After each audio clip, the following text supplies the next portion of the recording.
So for the viewers who might not know, and also for me again, how do you get the information of the lost history of our world if it is, as Mum says, forbidden, it's not written down in any of the history books that we read? How do you get this information? Does it come to you from a source, like divine source? Do you get it from other sources of information? Yeah, I have actually two special videos on that. It's a mixture. Of course, I try to compile what I see on expeditions with what I read from other people who are doing alternative research, and then I try to meditate and ask questions. And although I don't hear like voices in response, especially when I make a video on the next morning, I have noticed that that is the time when there are certain corrections that in the moment in which I wake up, usually I would find few messages of what to correct, and mostly it is what to add, because if you have noticed, I have really tons of information like condensed in the videos. So, and most of that I simply have to memorize, because if I have to start even writing down all the points to prepare for the videos, there are a couple of 100 points per video. Even the writing itself will take me ages. So I need to memorize anything, and I often forget things. So when I wake up in the morning, there is like a list of couple of points, you forgot that and that was wrong, and but it's not that I get entire stories.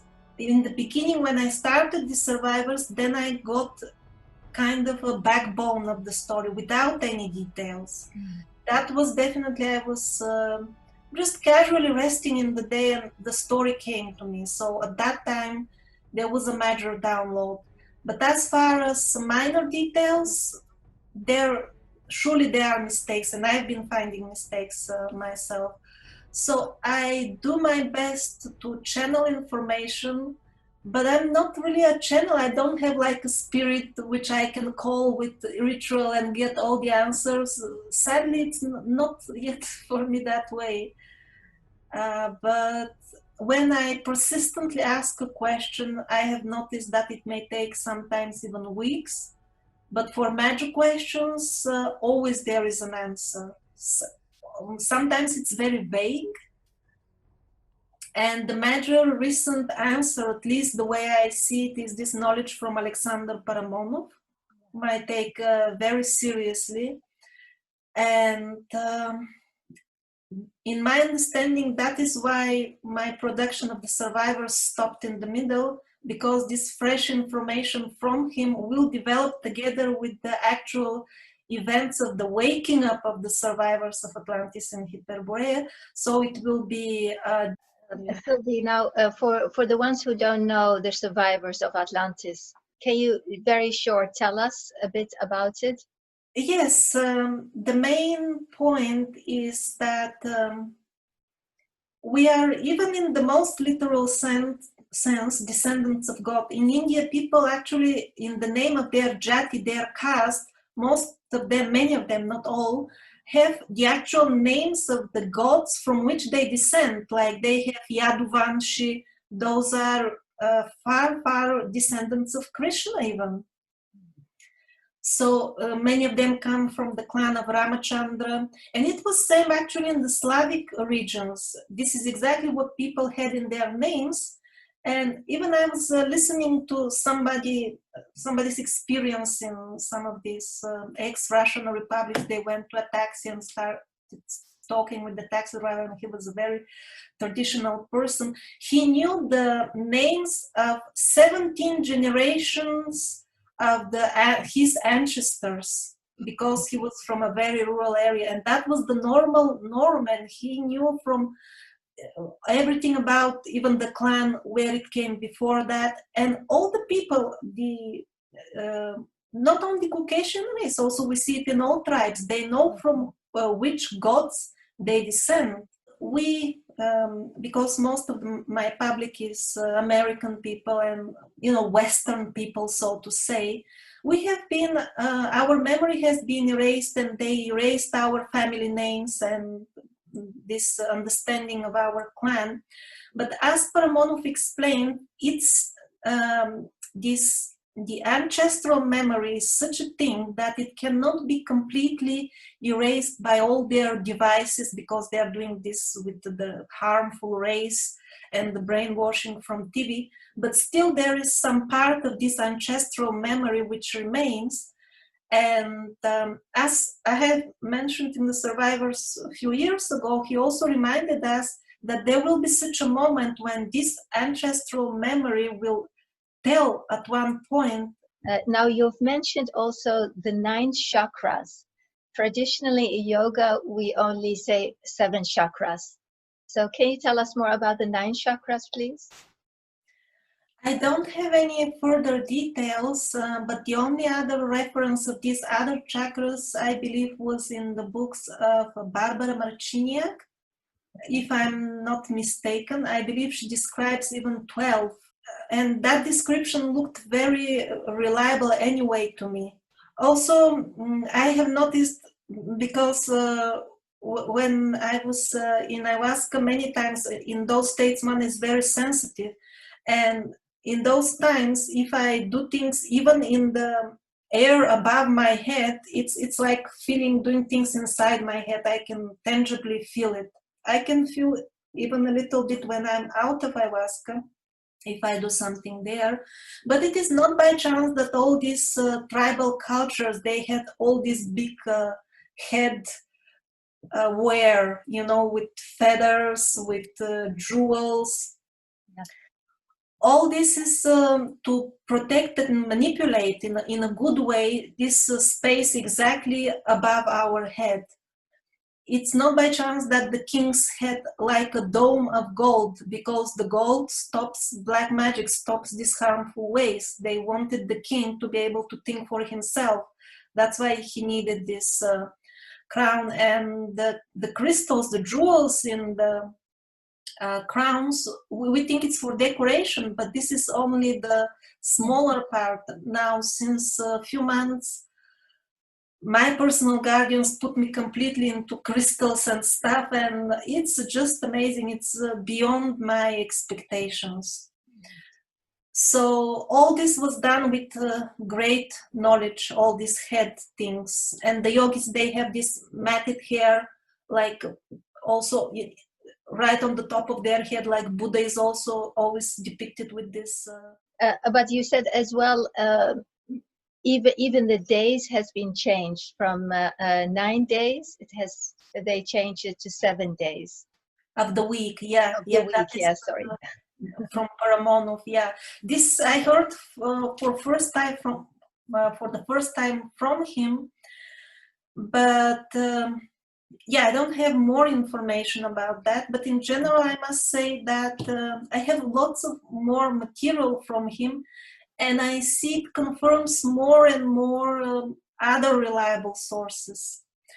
And also I follow his Russian publications, so we will not have to wait long to see is he for true or not, because although in my heart I believe he is for true, but I think there will be confirmation also very soon, if not in months, at least in the very near years, because this problem with all these billions and zillions with his money, that started creating tangible problems for the Russian banks, because it turns out that legally he owns them, because by international law, those who own most of the money of a bank, they actually own it. And so he really has that money, that I can say, because the Russian media and the banks started, reacting to those things.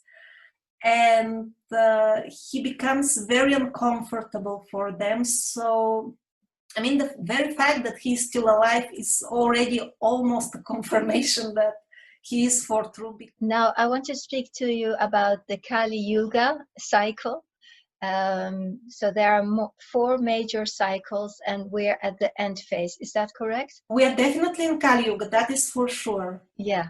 However, the duration of Kali Yuga, I'm not convinced myself.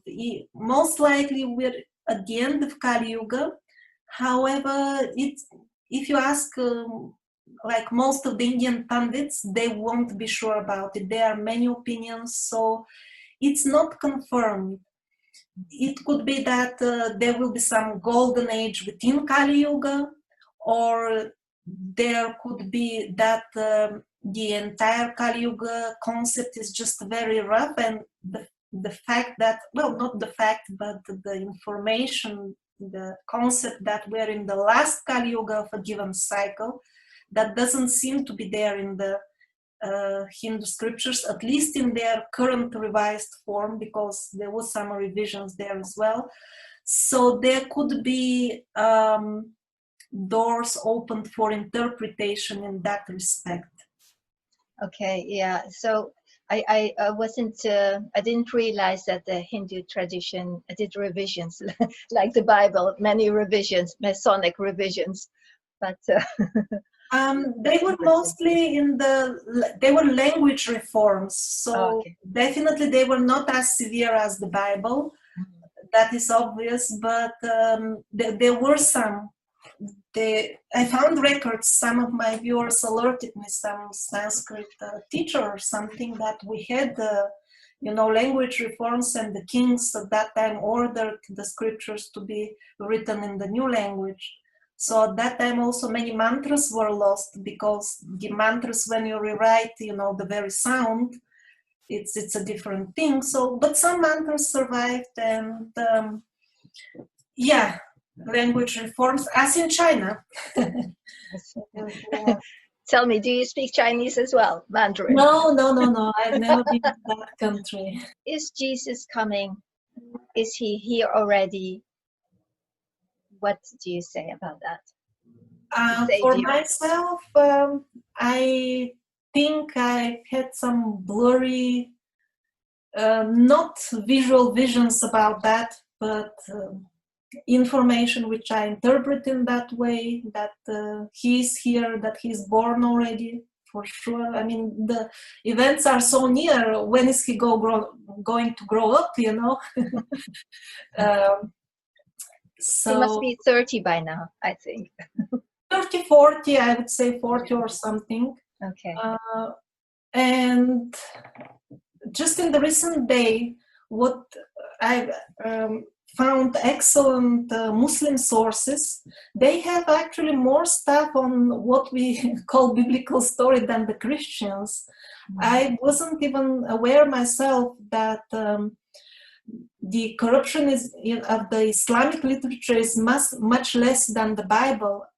For example, they have much more information about the Antichrist, and even about the second advent of Jesus. They have more details. Yeah, my daughter educates me about the religions. She herself is Muslim, and she studies theology and philosophy in university.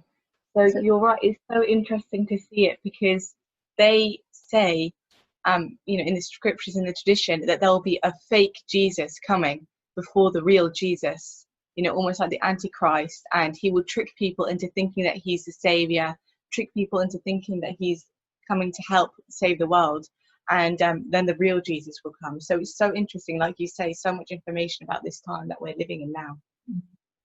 Yes, in the upcoming videos, I will do a lot about Islam. I admire it in all of my life. I hear lots of the Quran. I really admire it. While with Christianity, I'm not sure if I wanna go under this banner of Christianity, even with the Bible I read, because if you type in Google Leonardo da Vinci, the face of Yahweh, I don't know if you have seen that. Yes. Well, this is they changed even the code. I know. Masonic influence in Christianity. It has nothing to do with Jesus. As in the Quran, as far as I know in the Quran, because I believe in only one source, let's say. I'm not into a religious... They're waiting for the second coming of Jesus more than the Christians. Actually, most of the Christians don't even believe that he will come in human flesh, although in the Bible, I don't know how many thousands of times this is stressed as the most important belief. They don't even wait for it. Well, the Muslims wait. And there is a passage which says that when he comes, the Muslims will be especially dear to him because they will still support him based on the old knowledge. And I saw some modern hints. I don't want to go into details because I've had something which I interpret as visions of Jesus, that this will be actually correct. And there are some old sources. They're not really Muslim, but there is an old text written hundreds of years ago. That time somebody read Torah, old Torah edition, which doesn't exist anymore, which says that after Jesus comes and kills the false Jesus, he will live 40 more years with his family and wife, and at the end will die a natural death and will be buried in Mecca. Although the source of that information is not extremely reliable, some people note that as of today there is space for one more burial exactly there in the Kaaba. And the source mentions that in this burial it will be actually Jesus together with his most loyal general, the Mahdi, who will be the leader of the armies, or at least one of the armies, which will be fighting the Antichrist at Armageddon. Now, Sylvie, you do plant medicine, ayahuasca, and you have lived in the jungle for over a year. Is that correct? Yes, year and a half, yeah. Wow, yes. That's my university, my education in life. Yeah, that's the best one. Yes. So how was your experience in the jungle? Pucallpa, outside the city of Pucallpa, some kilometers. I couldn't be directly in the city. The pollution is just dense, you barely see from the clouds of pollution. The further I could go was like 20 kilometers outside, because just 1 hour drive after that is already the wildest area where they really eat people still, sometimes on special occasions. Yeah. So I was, that was the only place which I saw in Peru. I could not, although it was on my itinerary, I could not go to see the megaliths of Pumapunku and Cusco, because I had a planned time gap for that between the retreats, but the visions, the things I was seeing in the visions was obviously so far superior and interesting than the megaliths that I saw no point in doing that much travel at that time. And I just stayed in Pucallpa the entire time. And you do retreats there? So take people over and do ayahuasca ceremonies? When I first arrived, I lived in a retreat center for a couple of months myself, because that was a new experience. And towards the end, I tried to run retreats, not on a large scale, just I announced to try how it is. I announced on internet, and few people came, very interesting, three people, four.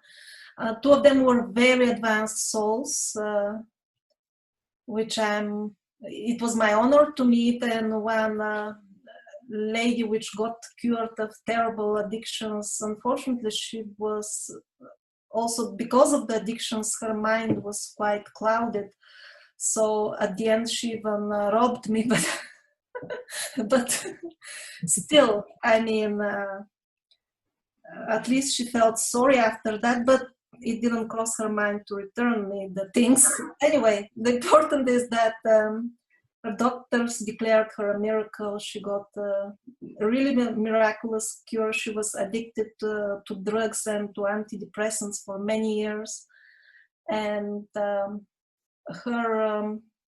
change was also dramatic. Like, she went back during the treatment and to the United States and returned, and she told me that when she went back after just 2 weeks of treatment, but very intensive, the people were asking her, how did you even learn English when you went to Peru? Because before coming, she was so much mental fog that she could not even speak properly. And they were asking her, how did you learn all these thousands of words by going for 2 weeks in the jungle? She started even talking properly. She lost half of her weight, and like she had to carry her trousers because like on the side because they were falling. It was a dramatic change for that lady. So I helped few people. I wouldn't say I really run retreats on any meaningful scale, but I just tried how it is to take care of people. Yeah. So if anyone is interested, like myself, are you running again retreats? I don't think this year, but in the future? In general, my idea was that always was that once ayahuasca becomes legal in Europe, that's what I'm gonna do. And well, keeping in mind these end world events which might be developing in the upcoming years, I guess it would be after that. Yeah. Or if we go via some milder path of end times, not as there as in the Bible and the Quran, where 1 of 1,000 survives, we may go through a milder version. Then it could happen even during this transition if I manage to complete my personal purification, through which I'm going at the moment very intensely. And after that, I will be qualified. Now, Sylvie, I love your history documentaries, and I saw the last one is in Sardinia. You have filmed. Can you tell us more about that, please? The last video was from the Sardinia expedition. The actual last expedition was in Sicily, very short in the summer. I just don't publish them in the sequence I do them. Sardinia was, it was quite adventurous with all these, the dwellings of the dwarfs and these nuragis which don't make much sense to us. So it was very, very refreshing. Although still my favorite place for expeditions is central Italy, also because of the natural beauty of the blend of nature and very lush greenery and all these overgrown ruins. It's really an experience, and since everything there is practically abandoned, we barely see any other tourists ever on any of the spots. Very often we go into these caves and it's like kilograms of cobwebs. It means nobody ever goes there. And it's like frozen in time, as if the dwarves or whoever lived there just came out and they may return even while we are there. That's the feeling in central Italy. In Sardinia, it is my second favorite. Just the greenery is not there. The land is kind of scorched and barren, mostly in Sardinia. And the thorns are much more than central Italy. There's thorns everywhere we try to go, painful ones. Yes. That's a major part of the experience when you go to wild places on expeditions is the thorns. Yeah. But the ruins were interesting. Also, it's when people watch the videos I make, they sit in comfortable chairs. But when we were on the spot and everything was so small with this Domus de Janus, after a few days we were like hurt everywhere on the shoulders, on the head. This Simon who was with me, because mostly he was going inside, I just gave up. His head was bleeding a few times because it's just so small. No matter how careful you are when you enter this Domus de Janus, you're gonna get hurt. So what does satsang mean to you? Because I know you speak many, many languages, at least 6 languages. And satsang is in the old Indian language, in Sanskrit. So what does it mean to you, satsang? It is still actively used in India. It's a very popular word. The people still do lots of satsang. Yeah. Sang means to be with, and sat is the true, like with the true souls. And in India, people still understand that when, even if you just sit near such people, the flame of their purity will somehow reflect on you. That's why in India, well, mostly people, even many people are just satisfied to even sit next to a person whom they consider holy, and they're very eager to get like ashirvad, they're to be touched on the head, because you know, modern people are mostly lazy, so they expect like doing something happening without doing much. So that's also an aspect in India. Yes, true. But of course, it's good to also hear and understand the message of the one who is speaking, and hopefully the people who give satsang are really qualified for this, as those who are in the crowd expect.